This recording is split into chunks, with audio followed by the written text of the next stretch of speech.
Let's start with the equation first. Two concentric shells have vary R and 2R, charges QA and QB, and potentials 2V and 2 by 3V respectively. If potential at infinity is 0, okay. Now shell B is Earth, and let charge on them becomes Q1, QA dash and QB dash. Then we have to check some statements. First, we are asked ratio of the charges before earthing. So यहाँ पर मान लेते हैं कि ये ए है आपका Q A charge है एंड ये आपका बी है जिसमें क्यू बी चार्ज है एंड यहाँ पर रेडियई हमें गिवन है आर एंड आर 2r. सो पहले ए पर पोटेंशियल निकालते हैं. क्यू ए हमें सॉरी वी ए हमें गिवन है 2 वोल्ट 2v एंड यहाँ पर इस क्यू ए चार्ज का पोटेंशियल आ जाएगा K Q A by are, इसकी सरफेस पे लाई कर रहा है, प्लस इस शेल का इधर पोटेंशियल आ जाएगा K Q B by 2r. Similarly V B अगर हम देखें तो वी बी हमारा आ जाएगा, हमें गिवन है 3/2v और बी पॉइंट पर यहाँ पर बी शेल पर तो ए की वजह से आ गया के Q A by 2r outer point है एंड बी की वजह से के क्यू बी बाई 2r. दोनों इक्वेशन को डिवाइड कर सकते हैं, तो दोनों को अगर डिवाइड कर दें तो ये आ जाएगा 4/3. हम इसको डिवाइड कर रहे हैं. सो यहाँ पर अगर देखें तो ये आ जाएगा आपका 2QA प्लस QB अपॉन नीचे आ जाएगा QA प्लस QB.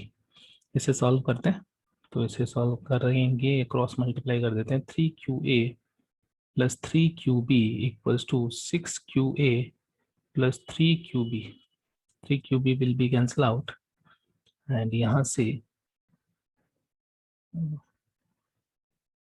1 सेकेंड, हाँ हमने क्रॉस मल्टीप्लाई किया है तो एक गड़बड़ कर दिया, 4 है इधर. 1 सेकेंड. सो ये 4QA plus 4QB equals to 6QA plus 3QB. So यहाँ से हम लिख सकते हैं 3QB equals to 2QA and QA by 1 second, QA 2QA and इधर आ जाएगा हमारा QB, sorry. So QA upon QB ये 1/2. सो पहले ऑप्शन में हमें दे रखा है QA by QB equals to 1/2, जो कि करेक्ट है. अब आफ्टर अर्थिंग की हम बात करें तो आफ्टर अर्थिंग हमें चार्ज गिवन है QA dash and QB dash. So after earthing बात करते हैं, इनका रेशियो क्या होगा. सो बेसिकली अगर हम अर्थ कर दें बाहर वाले शेल को एंड यहाँ पर चार्ज QA डैश और यहाँ पर चार्ज QB डैश है, तो यहाँ पर हम ऐसा बोल सकते हैं कि ये जो पॉइंट है यहाँ पर पोटेंशियल आपका 0 रहेगा. तो इस पॉइंट पर पोटेंशियल लिखते हैं, तो ये आएगा K Q B dash by 2r plus K Q A dash upon 2r. So यहाँ से हम ये देख सकते हैं Q A dash upon Q B dash आपका आएगा -1. सो ये ऑप्शन बी हमारा करेक्ट है. सी पॉइंट की बात करते हैं, हमें वो रखा है पोटेंशियल ऑफ ए. बेसिकली ए पर हमें बात की है, जो अर्थिंग के बाद पोटेंशियल है वो 3/2v हो जाएगा. तो यहाँ पर अगर देखें तो ये जो इक्वेशन हम इसकी हेल्प ले सकते हैं या फिर इस इक्वेशन की हम हेल्प ले सकते हैं. तो आफ्टर पोटेंशियल हमें सॉरी आफ्टर अर्थिंग हमें पोटेंशियल ऑफ ए कैलकुलेट करना है. तो ए का पोटेंशियल अगर मैं देखूं V एट ए आफ्टर मतलब आफ्टर अर्थिंग है, तो ये आ जाएगा K Q A dash by R plus K Q B dash by 2r. ये यहाँ पर पोटेंशियल होगा और इसकी वैल्यू हमें कैलकुलेट करनी है, तो ये मैं लिख सकता हूँ. और क्यू ए डैश बेसिकली ये रेशियो हमारे पास है, तो मैं इसे लिख सकता हूँ K Q A dash upon R minus K cube A dash upon R. Basically Q B dash और क्यू ए डैश का रेशियो -1 है, तो यहाँ से मैंने क्यू बी डैश की वैल्यू रख दी है और ये आ जाएगा K Q A dash upon 2r। अब यहाँ पर बात करें चार्ज की, तो बेसिकली अपने ए शेल को कहीं से कनेक्ट नहीं किया है, तो इसके पास जो चार्ज रहेगा अर्थिंग के बाद और पहले वो सेम रहेगा, वो चेंज नहीं होगा। कंजर्वेशन ऑफ चार्ज से मैं बोल सकता हूँ। तो this means Q A equals to Q A dash होगा, क्योंकि किसी से कनेक्टेड नहीं है, तो मैं यहाँ लिख सकता हूँ K Q A upon 2r। And के क्यू ए अपॉन 2r की वैल्यू अगर हम कैलकुलेट करना चाहें तो हम यहाँ से कैलकुलेट कर सकते हैं। तो यहाँ से मैं इक्वेशन लिख देता हूँ। यहाँ से आप देखिए ये 3/2 भी हमें गिवन है, के क्यू ए बाई 2r तो है ये, प्लस यहाँ पर क्यूबी की वैल्यू मैं यहाँ से रख देता हूँ, दैट इज 2 QA। तो यहाँ से मैं अगर वैल्यू रखूंगा तो K 2 QA by 2r, and ये इक्वेशन बनेगी 3/2, ये आ जाएगा 1 plus 3/2 K Q A by R. So basically ये K Q A by R की वैल्यू हमारे पास यहाँ पर आ जाएगी 1। सो ये जो वैल्यू है वो हमारी आ जाएगी बाई 2, b/2। अगर मैं के क्यू ए बाई आर की वैल्यू 1 रख देता हूँ यहाँ से, या b रख देता हूँ, सॉरी 3/2 b, सो ये v/2 आएगा, तो ऑप्शन सी आपका करेक्ट नहीं होगा। Potential difference between A and B, तो बेसिकली ये ऑप्शन अगर देखें तो हमने अर्थिंग के बाद ए का पोटेंशियल निकाल लिया। ए का पोटेंशियल हमारे पास आ रहा है v/2 एंड इसका पोटेंशियल आपका 0, तो इनका जो डिफरेंस है बेसिकली वो v/2 आएगा। तो हम बोल सकते हैं डी ऑप्शन भी आपका करेक्ट है। तो यहाँ पर आंसर रहेंगे A, B and D. Move करते हैं नेक्स्ट प्रॉब्लम पर। Ray is incident on a spherical body mu equals to √3। ये एक स्फेरिकल बॉडी है, म्यू यहाँ पर √3 हमें गिवन है। Incident making angle 60 degree with the normal drawn at that point. तो सपोज ये नॉर्मल है, सेंटर से पास होगा, एक रे यहाँ पर इंसिडेंट हो रही है और ये जो एंगल ऑफ इंसिडेंस है वो 60 डिग्री गिवन है। The ray after passing through the sphere gets incident on the farther surface of sphere। तो बेसिकली यहाँ से रिफ्लेक्ट होगी आपकी लाइट रे एंड यहाँ पर आएगी, एंड दूसरा रिफ्रैक्शन यहाँ पर होगा। तो यहाँ पर रिफ्लेक्ट हो रही है और रिफ्लेक्ट हो रही है, मतलब कुछ एनर्जी लाइट की यहाँ पर थ्रू चली जाएगी, रिफ्लेक्ट हो जाएगी, कुछ रिफ्लेक्ट हो जाएगी, वापस इसी मीडियम में आ जाएगी कुछ एनर्जी। तो यहाँ पर हमें एंगल ऑफ रिफ्रैक्शन इंसिडेंट और इनकी बात की है। तो ये एंगल अगर मैं आर कंसिडर कर रहा हूँ तो यहाँ पर स्नेल्स लॉ मैं लगा सकता हूँ 1 sin 60 equals to √3 sin r। Snell's law apply करेंगे तो sin 60 √3/2, तो sin r हमारा आ जाएगा 1/2 and r equals to 30 degree. This means r 30 है, तो ये बेसिकली आइसोसेलेस ट्रायंगल बनेगा, ये दोनों साइड r है तो ये भी 30 डिग्री होगा।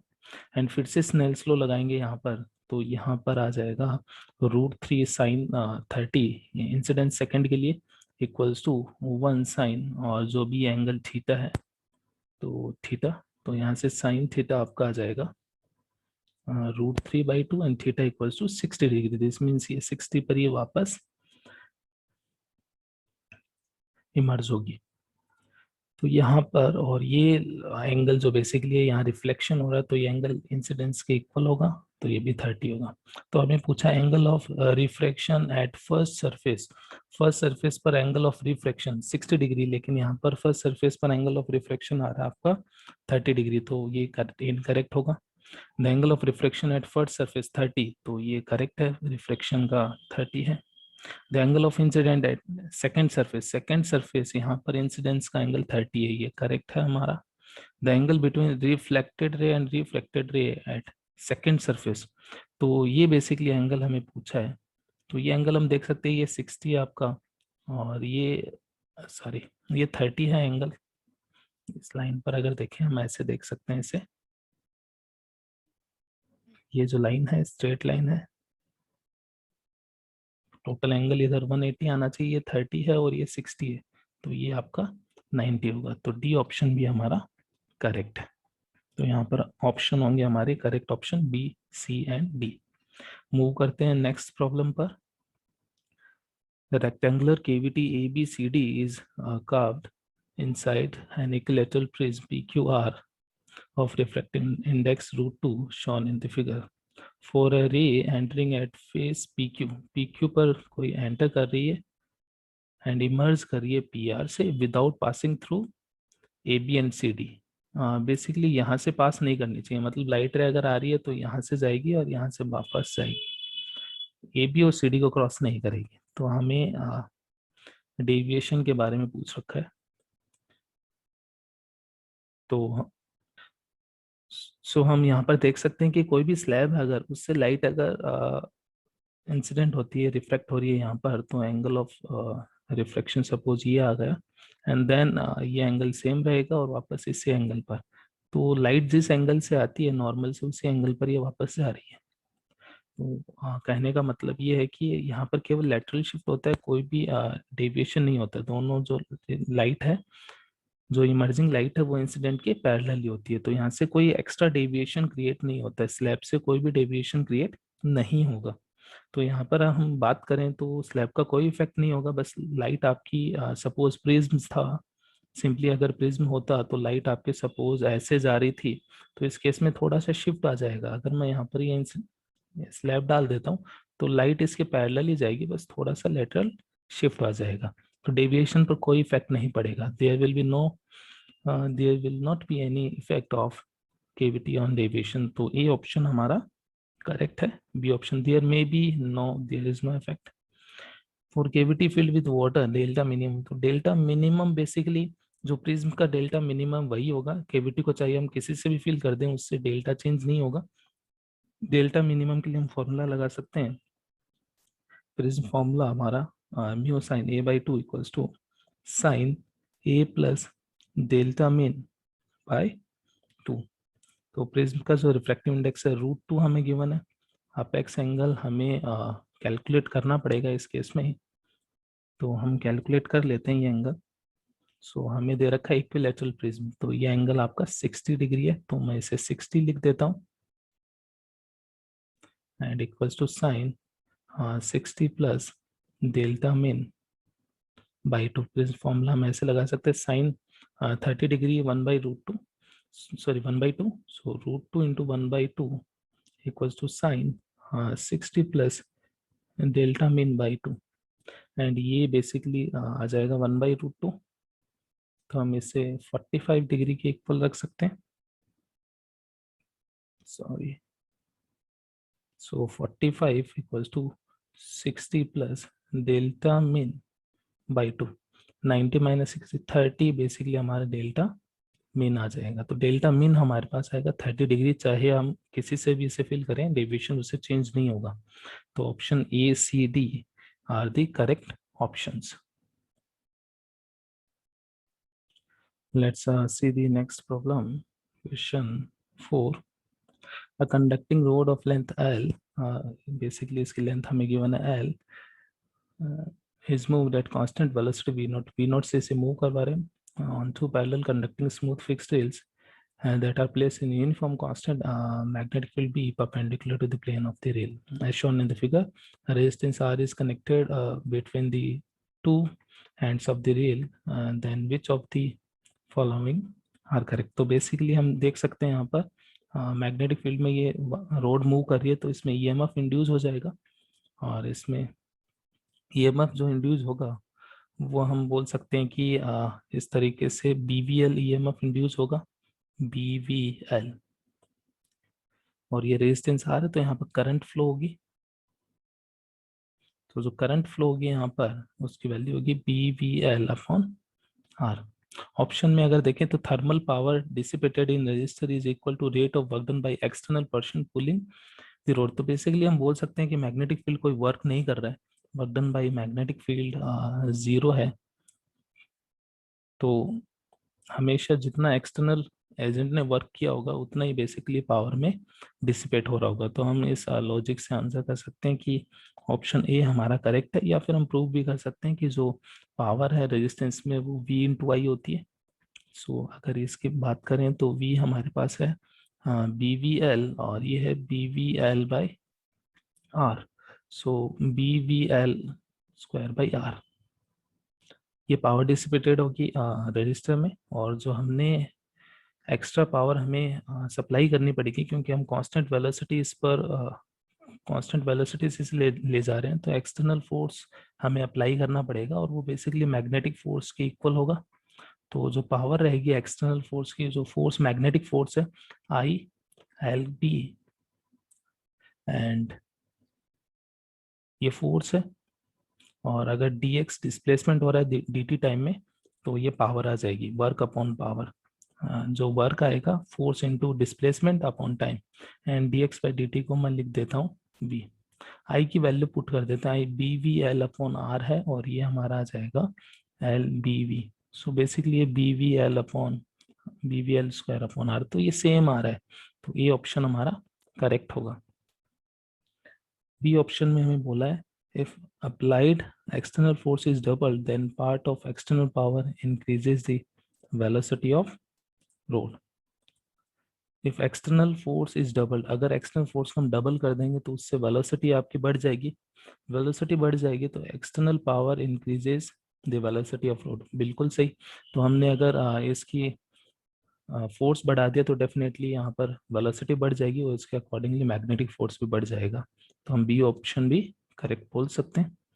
सी ऑप्शन हमें गिवन है कि Lenz law is not satisfied if the road is accelerated by external force. तो लेंज लॉ हमेशा इंडक्शन में एप्लीकेबल होता है, वहाँ पर कोई ऐसा कोई रूल नहीं है कि लेंज लॉ नहीं एप्लीकेबल होगा, तो लेंज लॉ यहाँ पर एप्लीकेबल होगा, तो ये ऑप्शन रॉन्ग हो जाएगा, because it is saying it is not applicable. Let's move to the D part.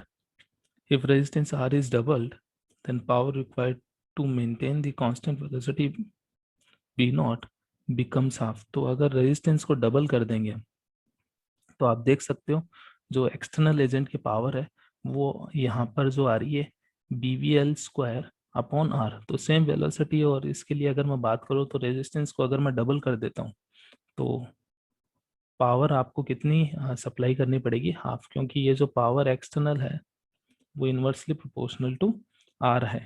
तो मैं बोल सकता हूँ कि डी ऑप्शन भी आपका करेक्ट है। तो यहाँ पर ऑप्शन करेक्ट ऑप्शन हमारे पास आएंगे A, B and D. Let's see the next problem.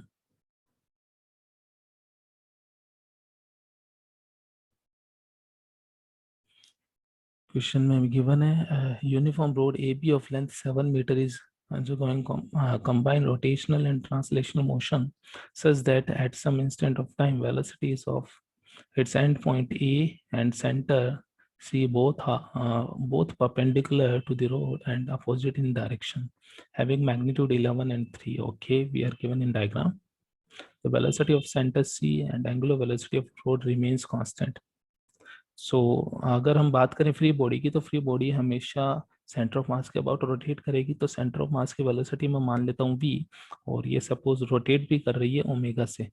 तो अगर ऐसा है तो सेंटर पॉइंट की जो वेलोसिटी है v वो हमें 3 गिवन है, एंड ये जो पॉइंट है इसकी वेलोसिटी हमें 11 गिवन है। इसकी वेलोसिटी इधर ओमेगा L/2 होगी और इधर इसकी v है, तो नेट वेलोसिटी इसकी 11 हमें गिवन है, तो हम लिख सकते हैं omega L/2 minus V. Basically इस डायरेक्शन में नेट वेलोसिटी वो 11 हमें गिवन है, v की वैल्यू 3 है, तो ये 28 इक्वल्स टू ओमेगा L आ जाएगा। v की वैल्यू 3 पुट करने पर, सॉल्व करने पर हमें लेंथ हमें गिवन है 7, सो ओमेगा हमारा आ जाएगा 4 रेडियन पर सेकेंड।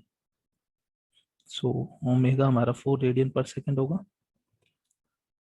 तो ओमेगा हमने कैलकुलेट कर लिया। अब हमें एक्सेलरेशन और ये पूछा, एक्सेलरेशन की अगर हम बात करें तो इसमें ये centre of mass constant velocity से जा रहा है, तो इसमें हम बोल सकते हैं एक्सेलरेशन जीरो होगा। कोई एक्सेलरेशन जीरो है, कोई टॉर्क नहीं है, तो हम बोल सकते हैं अल्फा भी जीरो होगा। तो उस केस में किसी भी पॉइंट का जो एक्सेलरेशन होगा वो केवल सेंट्रीपिटल एक्सेलरेशन होगा।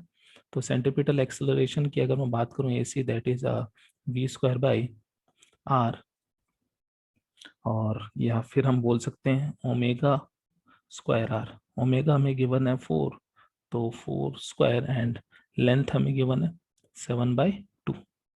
सो ये हमारा आ जाएगा 8 × 7 56 मीटर पर सेकेंड स्क्वायर। सो ये मैं बोल सकता हूँ कि यहाँ पर जो सेंट्रीपिटल एक्सेलरेशन होगा वो 56 होगा। तो ए पॉइंट और बी पॉइंट के लिए ये ऑप्शन करेक्ट हो जाएगा। सी ऑप्शन के लिए हमें गिवन है at the instant shown in the figure the acceleration of point B is more than that of point A. नहीं, इनका दोनों का एक्सेलरेशन का मैग्नीट्यूड सेम है, डायरेक्शन जरूर दोनों की अलग अलग है। एंगुलर वेलोसिटी 4 हमने कैलकुलेट कर ही लिए। तो अब करेक्ट ऑप्शन हो जाएंगे A, B and D. Next move करते हैं क्वेश्चन नंबर 6 पर। Question number 6, an electron in hydrogen atom first jumps from second excited state to first excited state. तो n equals to 1 ground state, n equals to 2 first excited state, n equals to 3 second excited state. तो आपका जो electron वो jump कर रहा है 3 से 2 में। Then from first excited state to ground state, then यहाँ से यहाँ जंप कर रहा है। Let the ratio wavelength momentum and okay. So इनकी जो एनर्जी, वेवलेंथ और मोमेंटम, इनका रेशियो हमें पता करना है। तो एनर्जी की अगर मैं बात करूँ, ये एनर्जी E1 है, ये एनर्जी E2 है। तो E हम डायरेक्टली प्रोपोर्शनल या फिर हम देख सकते हैं कि किसी भी लेवल की जो एनर्जी होती है -13.6 Z²/n², हाइड्रोजन के लिए Z² 1 आ जाएगा। सो ई इनवर्सली प्रोपोर्शनल है एन स्क्वायर के। तो यहाँ पर जो एनर्जी का डिफरेंस आएगा E1 की अगर मैं बात करूँ तो वो आएगा 1/4 - 1/9, क्योंकि 3 से 4 में जंप कर रहा है। तो 1/2² - 1/3²। तो ये हम लिख सकते हैं 5/36। फिर E2 की अगर मैं कैलकुलेशन करूँ तो इससे मैं लिख सकता हूँ 1 - 1/4, दैट इज 3/4। तो इनका जो रेशियो है E1/E2 वो हम लिख सकते हैं 5/36 इंटू 3/4। तो 5/27 आंसर आएगा एनर्जी का रेशियो। और एनर्जी का रेशियो हमें गिवन है बेसिकली वेवलेंथ का रेशियो ए, मोमेंटम का रेशियो बी और एनर्जी का रेशियो सी। तो सी हमारे पास आ गया 5/27। तो डी ऑप्शन हमारा करेक्ट होगा यहाँ पर। अब हम वेवलेंथ की बात करते हैं। तो किसी भी जो इमिट यहाँ पर फोटोन जो इमिट होगा, इस एनर्जी गैप का जो फोटोन इमिट होगा उसकी जो वेवलेंथ रहेगी, तो हमें पता है एनर्जी इक्वल्स टू hc/λ रहता है फोटोन के लिए। तो आप देख सकते हैं एनर्जी इनवर्सली प्रोपोर्शनल है 1/λ के।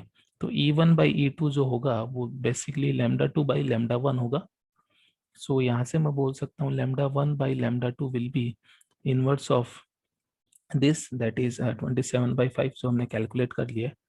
तो 27/5 हमारा यहाँ पर आंसर होगा।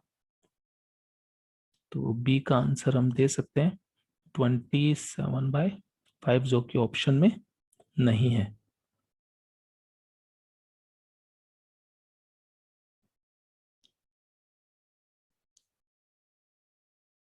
वेवलेंथ का आंसर। ओके, आगे बढ़ते हैं। ऑप्शन मोमेंटम की बात करते हैं। तो मोमेंटम अगर देखें तो मोमेंटम हमारा जो बी है, एक ऑप्शन हमें गिवन है ए ऑप्शन, इसके अकॉर्डिंगली देखो बेसिकली ये 1/c ही आ रहा है, 1/c है ये। सो डायरेक्टली हमें वैल्यू नहीं गिवन है, तो इससे ए ऑप्शन करेक्ट हो जाएगा। अब बात करते हैं मोमेंटम की। तो मोमेंटम के लिए अगर देखें तो किसी भी फोटोन का जो मोमेंटम रहता है, तो momentum lambda equals to h/p, de Broglie wavelength से हम बोल सकते हैं। तो p बेसिकली h/λ आएगा। तो यहाँ पर मोमेंटम भी इनवर्सली प्रोपोर्शनल है लैम्डा के। मोमेंटम अगर इनवर्सली प्रोपोर्शनल है लैम्डा के, तो हम ऐसा देख सकते हैं कि p1/p2 इक्वल्स टू λ2/λ1। एंड λ2/λ1 आपका होगा, यहाँ से हम देख सकते हैं λ2/λ1 E1/E2। सो P1/P2 जो कि हमें B गिवन है, वो बेसिकली इस E1/E2 के इक्वल होगा C के इक्वल। तो B इक्वल्स टू C होगा 5/27 ही अपना आंसर आएगा। तो यहाँ से हम बोल सकते हैं A, C and D are correct options. Let's see the question number 7. Three identical balls are connected through massless inextensible strings. The string connecting A and B passes through a hole in a frictionless horizontal table. A is performing uniform circular motion while B and C are stationary. तो B and C stationary है, A circular motion कर रहा है. Just after cutting the string between B and C, we have to find acceleration and tension. So before cutting the string, अगर हम बात करें string cut करने से पहले, तो ये string आपकी ऐसे जा रही है यहाँ पर, B यहाँ पर है एंड C यहाँ पर है, और जो पार्टिकल हमारा A वो सर्कुलर मोशन कर रहा है. तो स्ट्रिंग में अगर मैं टेंशन T एज्यूम कर लेता हूँ, तो जो टेंशन है that must be equals to mv²/r. And अगर मैं इस सिस्टम पर एफबीडी बनाऊँ, यहाँ पर बी एन सी को अगर मैं सिस्टम ले लेता हूँ, तो इस सिस्टम पर देख सकते हैं नीचे दोनों का mg लगेगा, मतलब 2mg mg B N C पर, और इधर टेंशन लगेगी. अगर ये इक्विलिब्रियम में है तो T इक्वल्स टू 2mg होगा. इन दोनों इक्वेशन से हम बोल सकते हैं 2mg इक्वल्स टू mv²/r. तो बेसिकली एक इक्वेशन यहाँ से आ जाएगी before cutting the string. Just after cutting the string की अगर मैं बात करूँ, तो ये स्ट्रिंग अगर हम कट कर देंगे बी एंड सी के बीच वाली, तो आप देख सकते हो कि जो फोर्स है बेसिकली जो कि रिक्वायर्ड है सर्कुलर मोशन के लिए, वो अब चेंज हो जाएगा, वो कम हो जाएगा, क्योंकि सी को हमने हटा लिया है, तो ए की मास बचा है बी. तो टेंशन सडनली आपकी चेंज हो जाएगी, तो पार्टिकल की वेलोसिटी तो प्रीवियस टेंशन जो कि 2mg के इक्वल है उसके अकॉर्डिंग है. तो इस केस में पार्टिकल सर्कुलर मोशन नहीं करेगा. वो पहले ऐसे सर्कुलर मोशन कर रहा था, लेकिन अब ये सर्कुलर मोशन नहीं कर पाएगा और बाहर की तरफ डेविएट होगा. तो इस केस में मैं मान सकता हूँ कि सपोज ये दोनों इधर एक्सेलरेटेड है, ये एक्सेलरेशन से इधर जा रहा है, तो ये एक्सेलरेशन से इधर जाएगा. ठीक है. लेकिन अगर मैं सर्कुलर मोशन के कॉन्सेप्ट को अप्लाई करना चाहता हूँ, तो मुझे इस पॉइंट के सेंटर के रेस्पेक्ट में बेसिकली देखना होगा. तो विद रिस्पेक्ट टू सेंटर में बात कर रहा हूँ, तो अगर मैं एक का एफबीडी बनाऊं विद रिस्पेक्ट टू सेंटर, तो मैं बोल सकता हूँ इस पर इधर टेंशन लग रही है जो नई वाली टेंशन है, और इधर सूडो फोर्स भी लग जाएगा, क्योंकि इस पॉइंट में स्ट्रिंग इधर ड्रैग हो रही होगी. तो इस पॉइंट के रेस्पेक्ट में हम देख रहे हैं, तो सूडो फोर्स हमारा लग जाएगा ma. सो T1 प्लस ma ये आपका इक्वल्स टू होना चाहिए mv²/r. मैं विद रिस्पेक्ट टू c बात कर रहा हूँ. एंड विद रिस्पेक्ट टू सी अगर मैं इसको देखूं, तो बी की अगर मैं बात करूं, तो इस पर नीचे mg लग रहा है, और इसके रेस्पेक्ट में बात कर रहा हूँ सी के रेस्पेक्ट में, तो नीचे ma भी लग जाएगा, एंड ऊपर टेंशन T1. तो और ये ऊपर ये इसके रेस्पेक्ट में इस मोमेंट पर रेस्ट पर रहेगा, तो T1 equals to mg plus ma हम लिख सकते हैं. तो इन दोनों इक्वेशन को सोल्व करने के लिए हमें mv²/r की वैल्यू पुट करनी पड़ेगी. तो mv²/r की वैल्यू मैं यहाँ से पुट कर रहा हूँ, तो इसे लिख देता हूँ 2mg. दोनों इक्वेशन को ऐड कर देते हैं. दोनों इक्वेशन को ऐड करेंगे तो 2T1 इक्वल्स टू आपका आ जाएगा 3mg, एंड T1 आपका आ जाएगा 3mg/2. तो just after cutting this string the tension will be 3mg/2, and tension इसमें पुट करने पर बाकी सब वेरिएबल आ जाएंगे. तो इसमें अगर देखें, तो ग्राउंड के रेस्पेक्ट में हमें बात करनी है, तो ग्राउंड के रेस्पेक्ट में हम सब कुछ चीज़ें फिगर आउट करेंगे. तो सबसे पहले टेंशन हमने निकाल लिया इसके फ्रेम में जाकर. टेंशन सेम रहेगी, फोर्स फ्रेम से इंडिपेंडेंट होता है. तो टेंशन रिड्यूसेस बाय 25%. तो पहले टेंशन 2mg थी, अभी टेंशन 3mg/2 है, तो चेंज इन टेंशन आपका आ जाएगा mg/2. और पहले टेंशन थी आपकी 2mg, तो डिवाइड कर देते हैं, सॉरी t से 2mg, तो ये आ जाएगा 1/4, जो कि परसेंटेज कितना आ जाएगा 25%. तो ऑप्शन डी यहाँ पर हमारा करेक्ट है. अब ग्राउंड के रेस्पेक्ट में चीज़ों को देखते हैं. तो ग्राउंड के रेस्पेक्ट में मैं चीज़ों को देखूं, तो विद रेस्पेक्ट टू ग्राउंड बात करें, तो बी पर mg लगेगा, एंड ऊपर टेंशन लगेगी आपकी T1 जो कि 3mg/2 है, और इसका एक्सेलरेशन मैं b मान लेता हूँ ग्राउंड के रेस्पेक्ट में. तो 3mg/2 minus mg equals to mb आएगा, तो इसका एक्सेलरेशन आ जाएगा g/2. तो जो b का एक्सेलरेशन है वो g/2 अपवर्ड होगा, तो ऑप्शन बी भी करेक्ट हो जाएगा. And with respect to ground अगर मैं बात कर रहा हूँ, ए की बात करें अगर, तो ए की बात करें, तो ए पर जो फोर्स लग रहा है, इधर फोर्स लग रहा था टेंशन केवल. तो टेंशन कितना लग रहा है इस पर 3mg/2. सो एक्सेलरेशन आ जाएगा 3mg/2/m F/m। एक ही फोर्स लग रहा है इस पर, टेंशन फोर्स, तो 3g/2, तो ए का एक्सेलरेशन हमारा आएगा 3g/2 और रेडियली इनवर्ड ग्राउंड के रिस्पेक्ट में। तो ये ऑप्शन सी हमारा करेक्ट हो जाएगा। तो यहाँ पर, और एक्सेलरेशन ऑफ सी की अगर मैं बात करूँ तो जस्ट कट करने के बाद में सी पर कोई फोर्स नहीं लगेगा, टेंशन वगैरह, केवल mg फोर्स लगेगा। तो फ्री फॉल मोशन होगा सी का, तो फ्री फॉल है तो इसका एक्सेलरेशन जी डाउनवर्ड होगा। ये ऑप्शन भी करेक्ट है। तो यहाँ पे करेक्ट ऑप्शन आ जाएंगे A, B, C and D. Next question पर मूव करते हैं। Question number 8, AOB is a right angled isosceles triangle। Right angled isosceles triangle है जिसमें ओ ए ओ बी दोनों √2 है। तो ये दोनों साइड √2 हमें गिवन है। √2a, आई थिंक ये √2a है इन plane XY। It is carrying current I as shown the magnetic induction at point 0, 0, a। तो बेसिकली यहाँ पर हमें मैग्नेटिक इंडक्शन निकालना है 0,0,a पर। ये पॉइंट के कोऑर्डिनेट्स हमें गिवन है, ये 0 √2a and 0, and B point के कोऑर्डिनेट्स √2a, 0,0। ये डायरेक्शंस हमें यहाँ पर गिवन है। अब बात करते हैं मैग्नेटिक इंडक्शन की। तो due to AOB current, due to BA current and BA, तो इंडिविजुअल भी हमें पूछ रखा है, तो पहले BA करंट की बात कर लेते हैं। BA करंट की AOB current due to AOB, तो AOB की अगर देखें, सबसे पहले ये ऑप्शन देख लेते हैं। तो करंट A से O, देन O से B, इस करंट की हमें बात करनी है, और ये पॉइंट O है, और हमें यहाँ पर मैग्नेटिक फील्ड निकालना है। तो यहाँ पर मैग्नेटिक फील्ड की बात करें, P पॉइंट मान लेता हूँ मैं इसे। तो मैग्नेटिक फील्ड के लिए हम फॉर्मूला अप्लाई कर सकते हैं, central formula B equals to μ0I/4πr sine θ1 plus sine θ2। तो सबसे पहले बात करते हैं इसकी।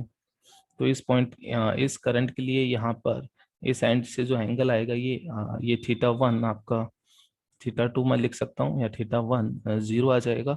और यहाँ से जो एंगल आएगा, ये एंगल आपका आ जाएगा θ1, जो कि ये √2a गिवन है और ये a गिवन है हमारे पास। तो हमें साइन θ1 चाहिए, तो साइन θ1 हमारे पास आ जाएगा √2a अपॉन ये हाइपोटेनस, और हाइपोटेनस आपका आ जाएगा √3a। सो बेसिकली ये हमारा साइन θ1 की वैल्यू होगी। एंड इसकी जो डायरेक्शन रहेगी, ये करंट ऐसे राइट हैंड थंब रूल अगर आप अप्लाई करोगे यहाँ पर, करंट के डायरेक्शन में थंब हम करेंगे, तो ये जो फील्ड आएगा वो इनवर्ड आएगा इस डायरेक्शन में। मतलब ये जो डायरेक्शन है वो -i कैप है। तो बी है बेसिकली -i कैप में आएगा, इसकी वजह से, AO करंट की वजह से। तो मैं बी लिख सकता हूँ, बी ड्यू टू AO, ये आ जाएगा आपका μ0I/4π and r, perpendicular distance a है, वायर से P की परपेंडिकुलर डिस्टेंस a है, and sine θ1 √2/3 and sine θ2 0, and ये जो डायरेक्शन है ये -i कैप। सो ये देख सकते हैं। दूसरा, सिमिलरली हम OB करंट के लिए कैलकुलेशन कर सकते हैं। तो मैं अगर OB करंट की बात करूं, तो OB करंट के लिए μ0I/4πa, एंड अब यहाँ पर OB करंट को ये ले लेता हूँ OB करंट, तो इधर करंट फ्लो हो रही है इसमें।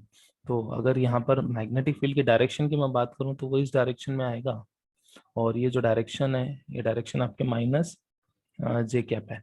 तो -j कैप में हमारा मैग्नेटिक फील्ड आएगा।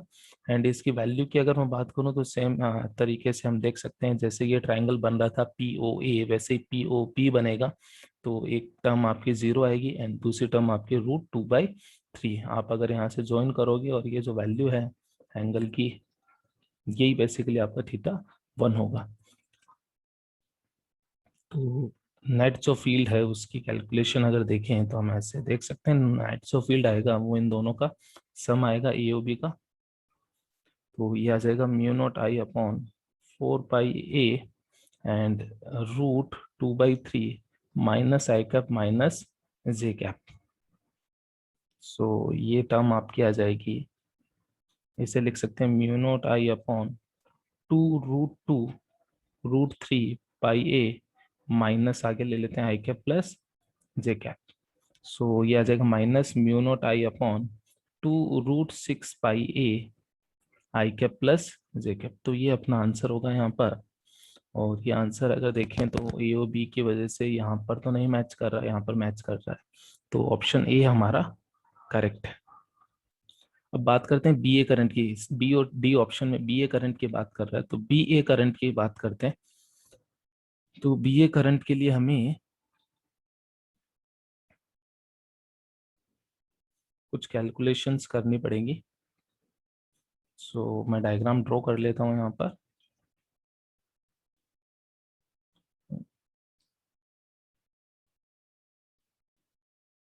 ये एक्सेस आपकी, और जो बी ए करंट है वो ऐसे फ्लो हो रही है बी टू ए। हाँ, ये बेसिकली 3D में आप देख सकते हो कि ये एक प्लेन बनेगा यहाँ पर। अगर इस पॉइंट पर आप मैग्नेटिक फील्ड निकालना चाह रहे हो, तो राइट हैंड थंब रूल से अगर देखें तो जो डायरेक्शन है सबसे पहले उसी की बात करते हैं। तो जो डायरेक्शन आएगी वो इस प्लेन के, ये जो ट्राइंगल बन रहा है उसके परपेंडिकुलर आएगी। तो डायरेक्शन इधर आएगी आपके मैग्नेटिक फील्ड की, इस प्लेन के परपेंडिकुलर। एंड ये जो डायरेक्शन है इसका यूनिट वेक्टर हमें सबसे पहले कैलकुलेट करना पड़ेगा। एंड मैग्नीट्यूड हम इजीली बाद में आराम से कैलकुलेट कर सकते हैं। तो सबसे पहले ये समझ में आया हमें, इसके बाद में हम बात करते हैं डायरेक्शन की। सो यहाँ पर ऐसा देख सकते हैं हम, डायग्राम को मैं रीड्रॉ कर रहा हूँ। कुछ डायमेंशंस देख लेते हैं। ये जो डायमेंशन है ये हमें गिवन है √2a। ये भी हमें गिवन है √2a। एंड यहाँ से अगर परपेंडिकुलर ड्रॉ करूँ इस पर, तो बेसिकली ये जो टोटल डिस्टेंस है इन दोनों के बीच में वो कोऑर्डिनेट्स हमें गिवन है, तो हम वहाँ से कैलकुलेट कर सकते हैं। एंड यहाँ पर हमें कोऑर्डिनेट गिवन है। सो इन दोनों के बीच की जो डिस्टेंस है वो 2a आएगी। दोनों पॉइंट के बीच की डिस्टेंस 2a आएगी, तो ये डिस्टेंस आपकी a होगी एंड ये डिस्टेंस आपकी a होगी। तो आप बोल सकते हो ये a है, ये √2 है, राइट एंगल ट्राइंगल, तो ये डिस्टेंस भी a आएगी और ये एंगल 45 आएगा, ये एंगल भी 45 आएगा।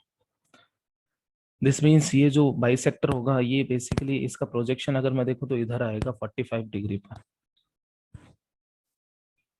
तो अगर मैं बी के कंपोनेंट लेना चाहूँ तो ए कंपोनेंट, और ये बेसिकली यहाँ से एंगल अगर देखें, यहाँ से अगर एंगल में देखना चाहूँ इसका, तो ये जो इंक्लिनेशन है इसका वो भी 45 आएगा। इसका जो इंक्लिनेशन है वो भी 45 आएगा। क्यों? क्योंकि ये जो एंगल है वो आपका 45 है। इसको ऐसे देख सकते हैं। सो बी के कंपोनेंट अगर हम देखें तो बी का एक कंपोनेंट हमारे पास यहाँ पर अगर देखें, बी आपका ऐसे है 3D में, तो बी का एक कंपोनेंट इधर आएगा, ये एंगल 45 है, तो b/√2 मैं इसे वो बोल सकता हूँ b cos 45 या b sin 45, उससे कोई फर्क नहीं पड़ता। और एक कंपोनेंट इधर आएगा और ये होगा b/√2, again b cos 45 b sin 45।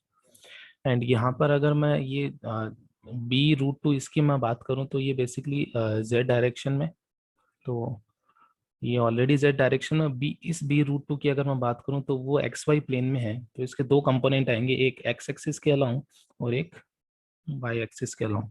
सो ये एंगल 45 है, तो ये अगेन b/√2 इंटू कॉस 45 जो कि 1/√2 हो जाएगा। एंड ये कंपोनेंट b/√2 इंटू साइन 45। ये तो बेसिकली तीनों कंपोनेंट हमने b के कैलकुलेट कर लिए। सो b को हम लिख सकते हैं b/√2 के कैप, एंड देन ये जो टर्म है ये है b/2 आई कैप प्लस b/2 जे कैप। सो ये डायरेक्शन है, लेकिन हमें यहाँ पर यूनिट वेक्टर चाहिए, तो हम यूनिट वेक्टर निकाल सकते हैं इसका। सो यूनिट वेक्टर की अगर मैं बात करूँ, इसके जो डायरेक्शन है एन कैप ये एन वेक्टर आ गया डायरेक्शन का, तो इसका यूनिट वेक्टर निकाल लेते हैं। तो B by two I cap plus B by two J cap plus B by root two K cap upon unit vector आपका आ जाएगा B by root two, square हो जाएगा इसका, तो root over B square by two plus B square by four plus B square by four. तो जो नीचे वाली टर्म आपकी बी बन जाएगी, so it is I cap by two plus J cap by two plus K cap by root to. सो ये basically unit vector होगा। तो हमारे पास डायरेक्शन का यूनिट वेक्टर आ गया। अब इस यूनिट वेक्टर की हेल्प से हम नेट फील्ड बता सकते हैं। तो मैग्नीट्यूड की बात करते हैं सब अब यहाँ पर। तो इसका जो मैग्नीट्यूड होगा यहाँ पर सिंपल हम इस तरीके से देख सकते हैं, वायर आपका ये रहा एंड इस पॉइंट पर हम मैग्नीट्यूड की बात करना चाह रहे हैं। ये जो परपेंडिकुलर है यहाँ पर, ये डिस्टेंस हमने अभी कैलकुलेट की थी। ये डिस्टेंस आपकी रूट टू ए है, ये डिस्टेंस आपकी रूट टू ए है, ये डिस्टेंस ए है एंड ये डिस्टेंस ए है। अगर मैं थीटा वन की बात करना चाहूँ इसमें, ये जो थीटा वन है बेसिकली सिमेट्री से थीटा वन थीटा टू दोनों इक्वली होंगे। तो यहाँ पर हमने ये भी फिगर आउट किया था कि ये जो एंगल है यहाँ पर 45 होगा। ये जो साइड है रूट टू ए है, ये ए है। तो सबसे पहले इस ट्राइंगल में ये भी कैलकुलेट कर लेते हैं कि ये जो लाइन जॉइनिंग है इसकी लेंथ कितनी है। तो ये रूट टू ए है, ये ए है, तो ये रूट थ्री ए होगी। तो ये जो डिस्टेंस है, ये बेसिकली ये जो साइड है वो रूट थ्री ए है। तो यहाँ हाइपोटेनस ये मिल गया इस ट्राइंगल में हमें। ये जो ट्राइंगल है हाइपोटेनस रूट थ्री ए है और ये परपेंडिकुलर ए है, तो साइन थीटा वन आपका आ जाएगा A by root three A, one by root three. यही बेसिकली वैल्यू होगी साइन थीटा टू की, क्योंकि दोनों सिमेट्रिकली सिचुएटेड है। सो यहाँ पर हम बात कर लेते हैं अभी नेट फील्ड की। तो हमने वेक्टर नेट फील्ड का निकालना है, तो मैग्नीट्यूड आ जाएगा mu naught I upon four pi ए, जो कि डिस्टेंस होगी। ये जो डिस्टेंस है ये बेसिकली आर होगी, डिस्टेंस आर। तो ये डिस्टेंस हम इस राइट एंगल ट्राइंगल से ही निकाल सकते हैं कि ये डिस्टेंस कितनी होगी। ये आपकी आएगी रूट, मतलब hypotenuse square minus this square, तो रूट टू ए डिस्टेंस आ जाएगी। So root two A mu naught I upon two pi R sine theta one, जो कि वन बाई रूट थ्री है, प्लस साइन थीटा टू, और direction आ जाएगी I cap by two plus J cap by two plus K cap by root two. इसे हम solve कर लेते हैं।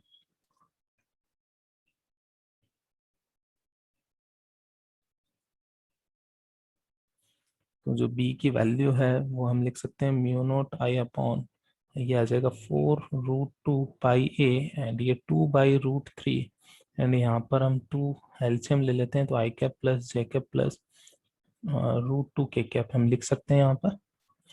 एंड फर्दर इसे टू से कैंसिल आउट कर सकते हैं। Mu naught I upon four, ये रूट टू रूट सिक्स बन जाएगा, pi A I cap plus J cap plus root two K cap. तो ये हमारा आंसर होगा।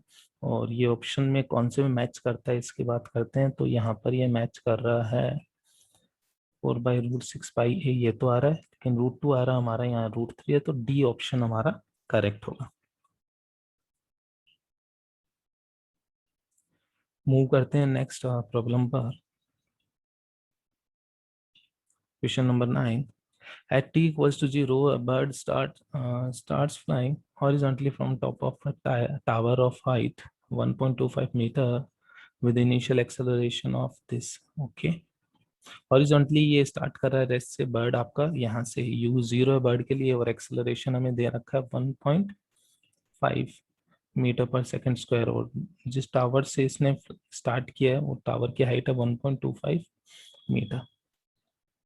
तो बर्ड सीधा सीधा मूव करेगा ऐसे, एंड हमें बोला है कि if at the same instant a stone is projected from point B, एक पॉइंट B से हमने स्टोन को प्रोजेक्ट किया है, and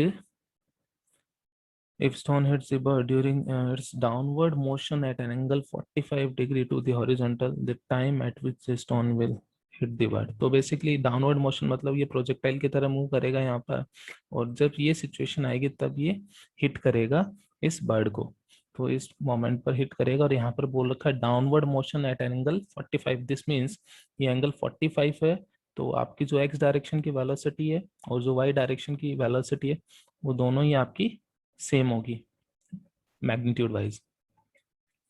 the time eight which the bird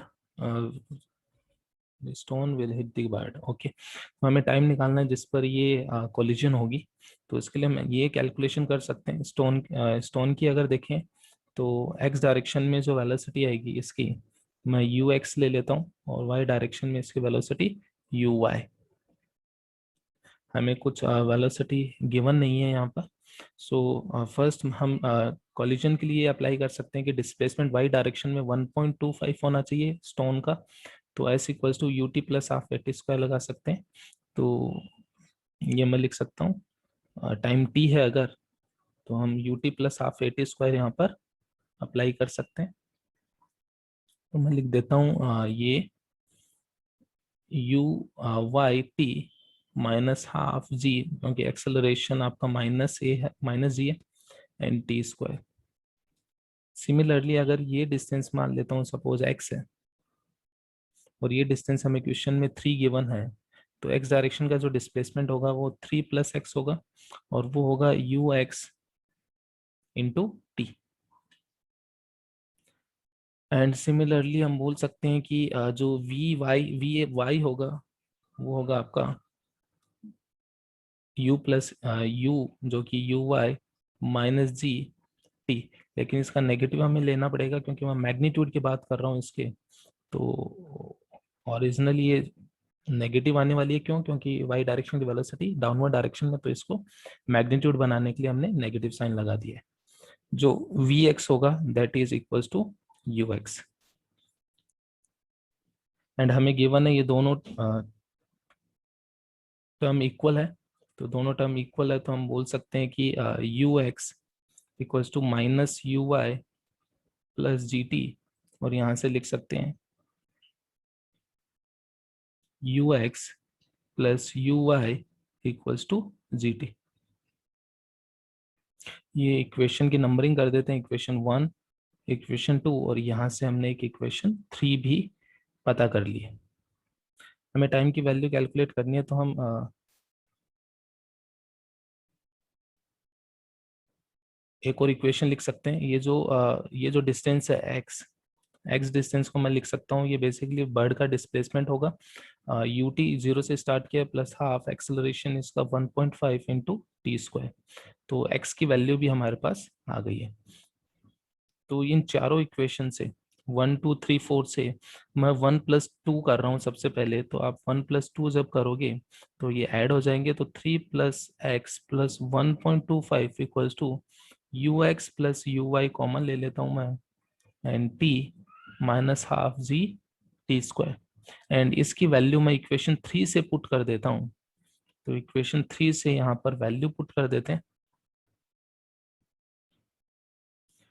और 4 से भी x की वैल्यू पुट कर देते हैं, तो 3 plus 1.5/2 T square plus 1.25 equals to, ये वैल्यू मैं 3 से पुट कर रहा हूँ जो कि होगा जी टी, तो जी T square minus half G T square, तो ये आ जाएगा जी T square by 2।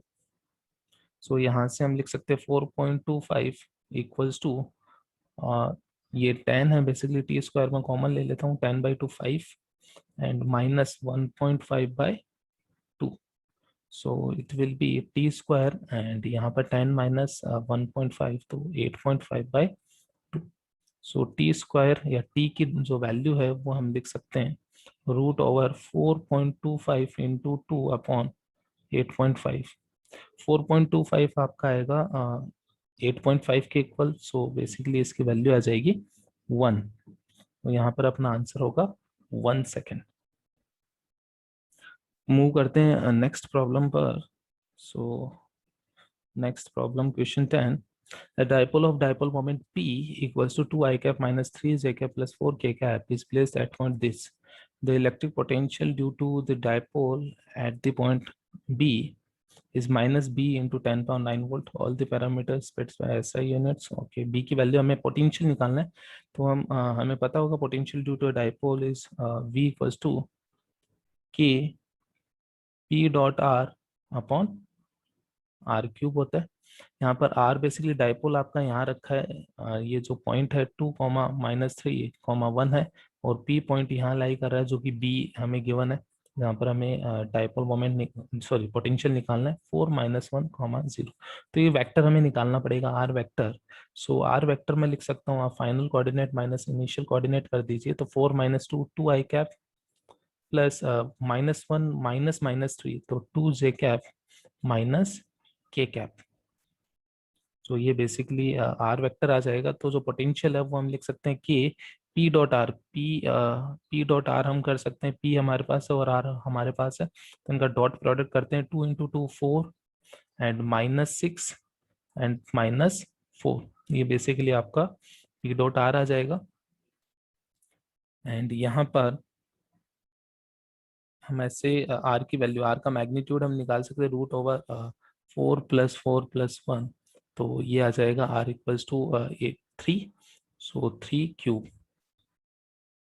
So V को हम लिख सकते हैं, K की वैल्यू पुट कर देता हूँ 9 × 10 पावर 9, एंड ये जो वैल्यू है ये हमारी आ जाएगी -6 अपॉन 3 × 3, सो 3 यहाँ से कैंसिल आउट, एंड ये 3 आ जाएगा 2, सो V की वैल्यू -2 × 10 पावर 9 वोल्ट।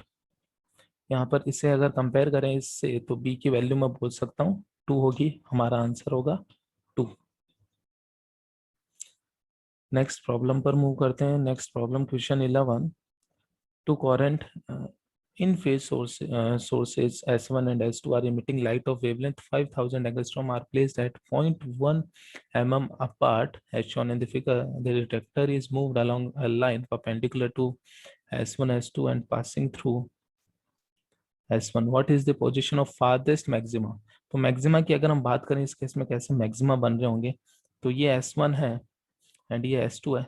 अगर आप इन्फिनिटी पर बात करो, एट इन्फिनिटी एकदम लार्ज डिस्टेंस पर, तो मैं बोल सकता हूँ ये दोनों डिस्टेंस उस केस में इक्वल हो जाएंगी, एंड आपका इन्फिनिटी पर आप बोल सकते हो कि पाथ डिफरेंस आपका 0 आएगा एट इन्फिनिटी। लेकिन वो इन्फिनिटी पर होगा, वो हमें ऑब्जर्व नहीं होगा काफी फार डिस्टेंस पर। तो नियरेस्ट मैक्सिमा की अगर मैं बात करूं, तो डेल्टा एक्स 0 के बाद में यहाँ पर आपको मिलेगा delta X equals to lambda, then आपको मिलेगा delta X equals to 2 lambda. Path difference धीरे धीरे यहाँ पर बढ़ता जाएगा, delta X equals to 3 lambda, और यहाँ पर कुछ अलग। तो अगर मैं फास्टेस्ट मैक्सिमा की बात करूं, तो हमें मिलेगा कहाँ पर, delta X equals to lambda पर। तो अगर आप मान लेते हो कि किसी भी एक्स डिस्टेंस पर ऐसा हो रहा है जहाँ पर पाथ डिफरेंस इन दोनों वेव का लेमडा है, तो ये जो वेव है, ये जो रे है, लाइट है, इसका जो डिस्टेंस है S2, ये पॉइंट P ले लेता हूँ। बेसिकली हमें क्वेश्चन में ये गिवन है P, डिटेक्टर यहाँ पर मूव कर रहा है, तो हमें x की वैल्यू कैलकुलेट करनी है। तो ऐसे लिख सकते हैं, एस, ये मैं पॉइंट ले लेता हूँ, सपोज q है, तो S2q माइनस S1q आपका पार्ट डिफरेंस होगा लेमडा। S2q हम लिख सकते हैं √x² plus d², and S1q हम लिख सकते हैं x इक्वल्स टू लेमडा। सो इससे हम इस तरीके से सॉल्व कर सकते हैं, √x² plus d² equals to x plus lambda, और इसे स्क्वायर कर देते हैं दोनों तरफ से, स्क्वायरिंग। सो ये आ जाएगा x² plus lambda plus 2x lambda. Lambda बहुत स्मॉल है, तो लेमडा² आपका काफी स्मॉल होगा एंगस्ट्रॉम में ये, तो आप इसे लिख सकते हो, और x² कैंसिल आउट हो जाएगा। So d² equals to 2x lambda. So x की वैल्यू आ जाएगी d² अपॉन 2 लेमडा।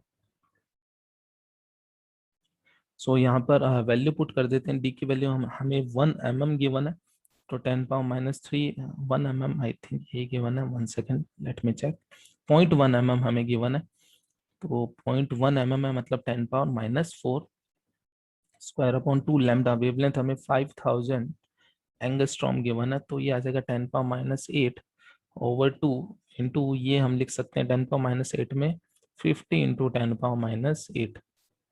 सो 1/100 अपना यहाँ पर आंसर आएगा। आप मीटर में तो आप इसे 1 सेंटीमीटर बोल सकते हो। 1/100 मीटर इज 1 सेंटीमीटर। सो ये अपना आंसर होगा यहाँ पर। क्वेश्चन 12 की बात करते हैं। 12 में हमें गिवन है, find the work done by the constant force which acting on a particle displace from P to. अच्छा, तो हमने पी से यहाँ डिस्प्लेस किया है, तो जो डिस्प्लेसमेंट वेक्टर है final coordinate minus initial coordinate 1 - 3 - 2 i cap, 2 - 4 -2 j cap and 3 - 5 -2 k cap. और फोर्स हमें गिवन है, तो जो वर्क है वो हम लिख सकते हैं, कांस्टेंट फोर्स का होता है F dot S 2 i cap -3 j cap +2 k cap, and dot करना -2 i cap -2 j cap -2 k cap. ये आ जाएगा -4 +6 एंड यहाँ पर -4। सो -2 यहाँ पर अपना आंसर होगा। आंसर यहाँ पर -2 जूल। आगे बढ़ते हैं, -2 हमारा आंसर होगा। Next Question 13. A particle is projected with velocity 20 meter per second from bottom of inclined smooth fixed plane of inclination 30 degree and height 10 meter. If the maximum height from ground reached by this. So basically maximum height हमें देखना कहाँ तक ground पर जाएगा। तो energy conservation से अगर देखें हम सपोज यहाँ पर आने के लिए कितनी एनर्जी चाहिए पहले चेक कर लेते हैं। तो mgh हमें एनर्जी चाहिएगी। सो हम बोल सकते हैं 100 एम हमें एनर्जी चाहिएगी, और इसके पास अभी टोटल एनर्जी ½ mv²। तो हम इसे अगर देखें तो ये आ जाएगी 200 एम। कहने का मतलब है यहाँ तक पहुँचने के लिए जो एनर्जी चाहिए 100 एम, उससे काफ़ी ज़्यादा डबल एनर्जी है इसके पास। तो होगा क्या यहाँ पर, बेसिकली ये इसके अलोंग मूव करेगा, और जैसे ये यहाँ आएगा और यहाँ के बाद में फ्री फॉल होगा, क्योंकि केवल ग्रेविटेशन फोर्स लगेगा और ये प्रोजेक्टाइल मोशन करेगा। तो सबसे पहले इस पॉइंट पर इसकी वेलोसिटी निकाल लेते हैं। यहाँ पर हमें वेलोसिटी 20 मीटर पर सेकंड गिवन है, तो इसके लिए मैं एनर्जी कंजर्वेशन लगा देता हूँ। सो एनर्जी की बात करें, इनिशियल काइनेटिक एनर्जी ½ mv², जो कि 400, potential energy 0, and top most point पर potential energy mgh plus kinetic energy ½ mv²। So ये हम लिख सकते हैं 100 m equals to ½ mv²। So v² आपका आ जाएगा 200, v आ जाएगा 10√2। सो यहाँ पर इसकी जो वेलोसिटी रहेगी वो 10√2 रहेगी, एंड इसके बाद में ये आपका प्रोजेक्टाइल मोशन होगा, और ये जो एंगल है इंक्लिनेशन का जो एंगल है 30 डिग्री है, जो मैक्सिमम हाइट है यहाँ पर। सो अपना जो आंसर रहेगा, ये एच में ले लेता हूँ, स्मॉल एच। तो हमारा जो आंसर है वो होगा 10 + h, एंड ये आ जाएगा 10 + u² sin² θ/2g। सो हम इसे लिख सकते हैं 10 + u², बेसिकली v होगा यहाँ पे u, that is 200 sin² θ, sin theta 30 है, तो sin² θ 1/4 and 20।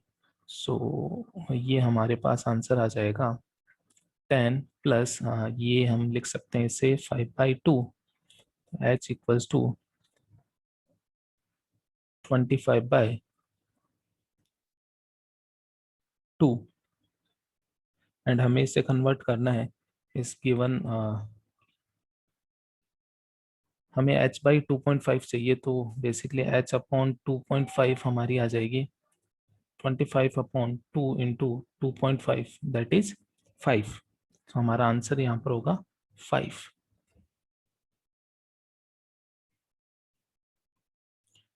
Let's check the next problem. Question 14. Question 14. A total charge Q passes through a resistor of resistance R. The current decreases continuously such that it becomes half after every t time. This means अगर t0 पर start किया हमने current, suppose I0 ली है, तो t पर current आपकी I0/2 होगी, 2t पर करंट आपकी I0/4 हो जाएगी, हर बार 1/2 हो रहा है। 3t पर आपकी करंट I0/8 हो जाएगी, हर बार 1/2 मल्टीप्लाई हो रहा है। तो अब यहाँ से फिगर आउट कर सकते हैं, इसको ऐसे देख सकते हैं, I0/2 पावर 1 इसे लिख सकते हैं I0/2 एंड I0/2 हर एक कॉलम में हम ऐसे लिख सकते हैं। सिमिलरली हम ऐसे भी देख सकते हैं कि इसको टाइम की फॉर्म में अगर लिखें, सपोज टी ये है, तो यहाँ पर I0 ये रहेगा, करंट ये रहेगी, यहाँ पर करंट I0/2 है, तो ये 2 पावर T/T भी हम कर सकते हैं, क्योंकि T=T है तो 1 होगा ये। यहाँ पर I0/2 कर सकते हैं,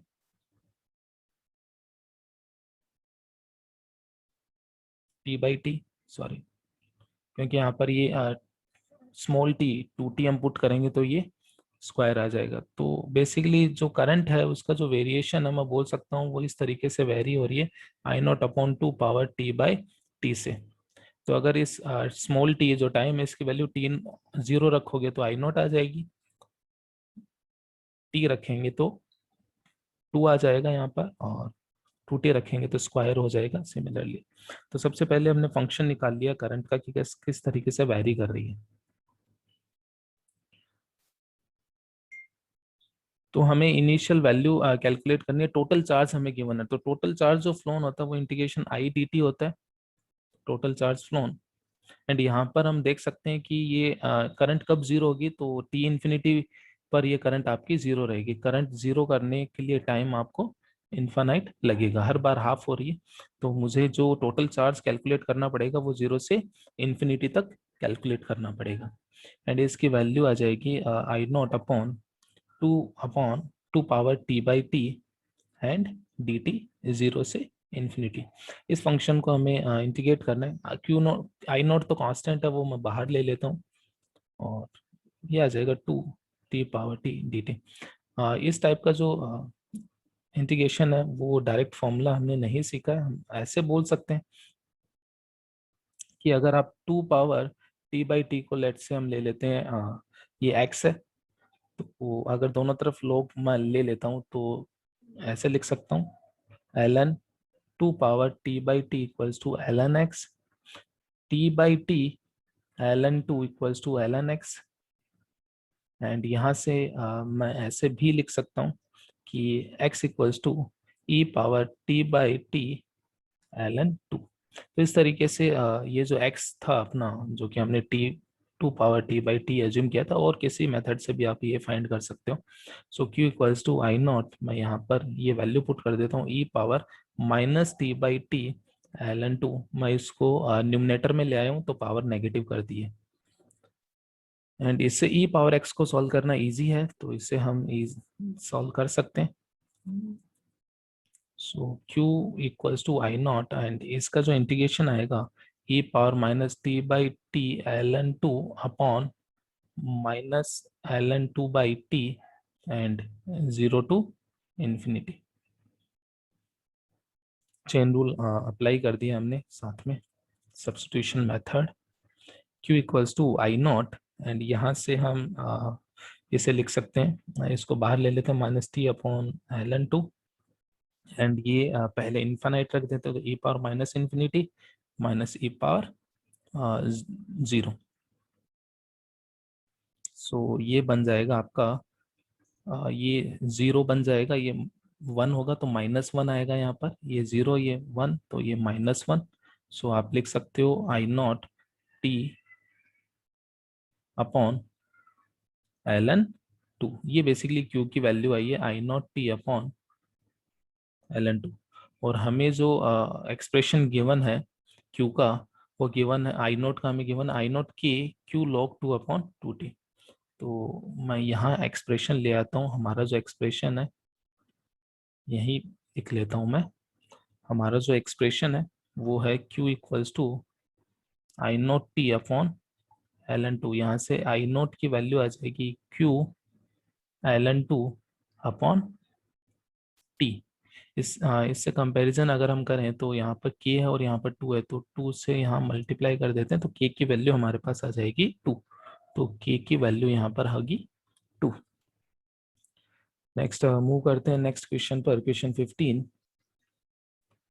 There is uniform magnetic field in space perpendicular to the plane of the paper, but its precise direction is not given। Direction हमें नहीं पता है, all lines in the beams travels with the same speed, तो हम बोल सकते हैं कि या तो मैग्नेटिक फील्ड आपका इनवर्ड होगा या फिर मैग्नेटिक फील्ड आपका आउटवर्ड होगा। परपेंडिकुलर टू द प्लेन है तो दो केस पॉसिबल है। सभी आयंस आपके बीम में ट्रेवल कर रहे हैं A B C D, and हमें कुछ टेबल गिवन है उसको मैच करवाना है, और मासेज हमें गिवन है। तो यहाँ पर अगर हम देखें जो रेडियस है वो सभी आयन के अलग अलग है, R1 greater than R2, R2 equals to R4 greater than R3। तो रेडियस की अगर मैं बात करूं किसी भी मैग्नेटिक फील्ड में, अगर particle charge particle circular motion कर रहा है तो रेडियस होती है mv/qb। सो मैग्नेटिक फील्ड तो सभी के लिए सेम रहेगा, एंड यहाँ पर सेम स्पीड हमें गिवन है, तो v और b का रेशियो सभी के लिए सेम रहेगा। तो मैं बोल सकता हूँ r है वो प्रोपोर्शनल होगी m/q के रेशियो से। m/q का रेशियो हम कैलकुलेट कर लेते हैं इन सभी चार्ज के लिए। तो मैं a b c d के लिए m/q का रेशियो देख लेता हूँ। तो यहाँ पर m/q का रेशियो आएगा 2m/e, यहाँ पर आएगा -4m/e, c के लिए आएगा 2m/e माइनस में, एंड डी के लिए आएगा m/e। सो इसके मैग्नीट्यूड की अगर मैं बात करूं, m/q का जो मैग्नीट्यूड है 2m/e, 4m/e and 2m/e and m/e। तो आप देख सकते हो यहाँ से कि सबसे ज्यादा जो मैग्नीट्यूड है वो b का है, तो दिस मीन्स b बेसिकली सबसे बड़ी रेडियस होगी, और सबसे बड़ी रेडियस हमें 1 की दे रखी है। सो b आपका मैच होगा 1 से, ठीक है। एंड सबसे छोटी रेडियस की अगर मैं बात करूं तो डी की सबसे छोटी रेडियस है यहाँ पर, m/e का रेशियो सबसे कम है यहाँ पर।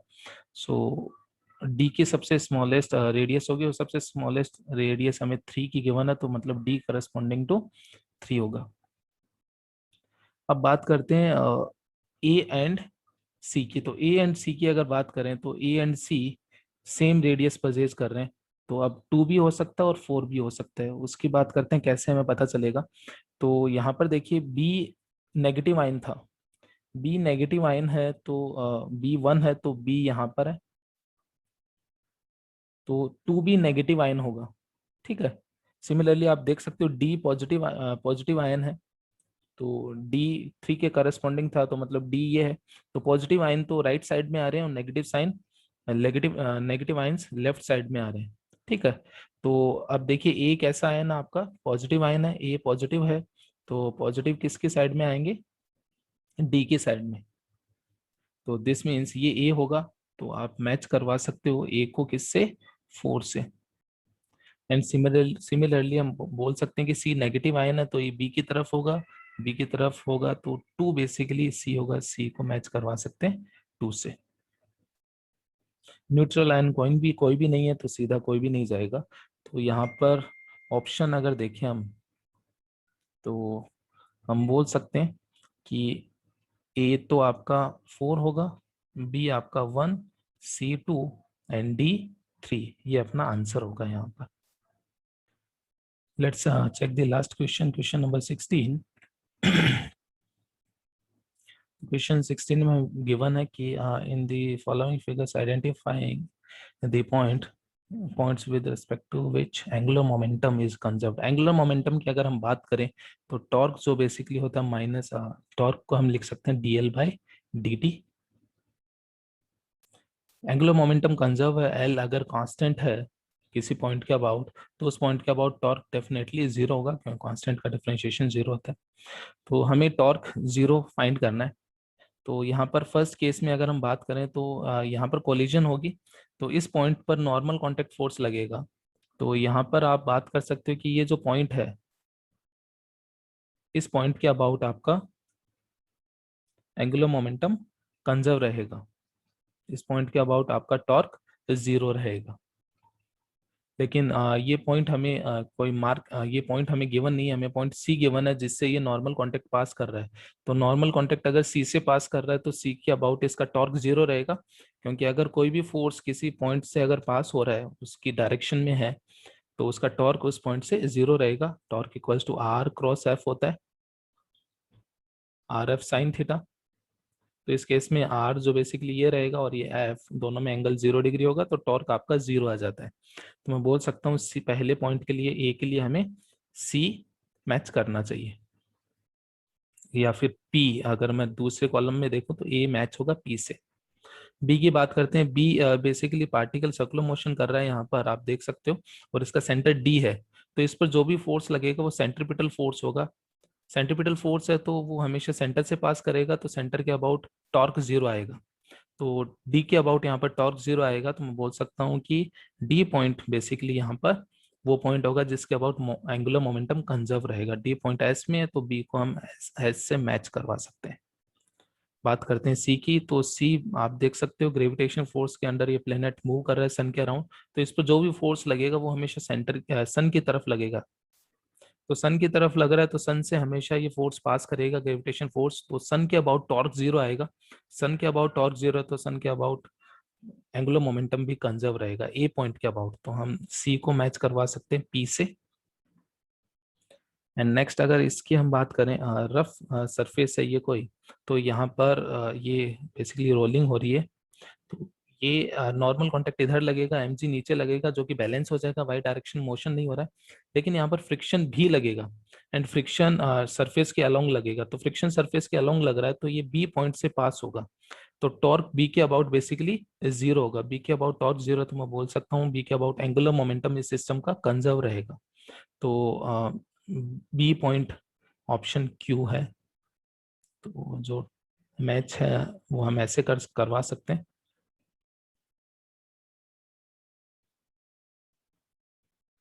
एक प्रॉब्लम है, यहाँ पर हमने सी के अबाउट करवाया था, सी आर में है तो हमें यहाँ पर आर लिखना चाहिए, सॉरी।